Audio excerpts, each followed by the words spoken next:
একটু বৃষ্টিতেই ঢাকা চট্টগ্রাম মহাসড়কের কুমিল্লা অংশের সড়কে তৈরি হয় বড় বড় গর্তের, আর এতেই দীর্ঘ যানজটের কবলে পড়ে মহাসড়কে দূরপাল্লার যাত্রীরা।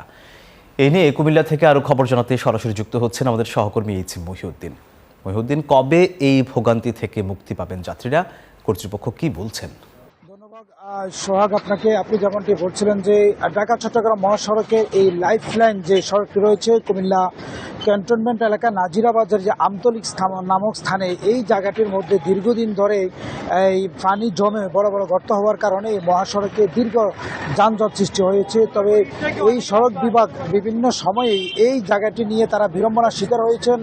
এই বর্ষাকালে এমন ভোগান্তির শিকার দেখে তারা দ্রুত এই মহাসড়কের কাজ শুরু করছে। আমি যদি একটু দেখাই, আমার এই সড়কটির মধ্যে সড়ক বিভাগ যে কাজ করছে, এবং এই দীর্ঘ যানজটের যে মূল কারণটি হচ্ছে যে এই সড়কটি দীর্ঘদিন গর্তে পরিণত হওয়ার কারণে এটিকে কিভাবে দ্রুত নিরসন করা যায় সেই জন্য তারা কাজ করছে।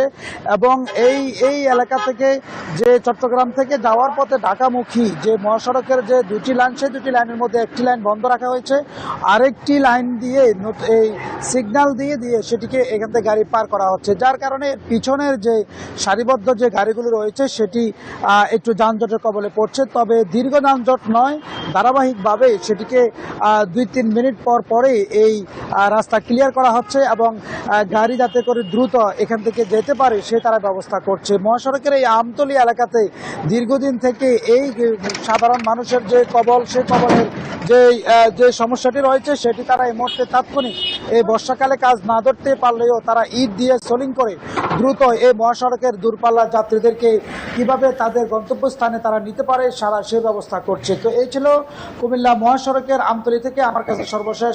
চলে যাচ্ছি স্টুডিওতে। সোহাগ। মহিউদ্দিন, আপনাকে ধন্যবাদ।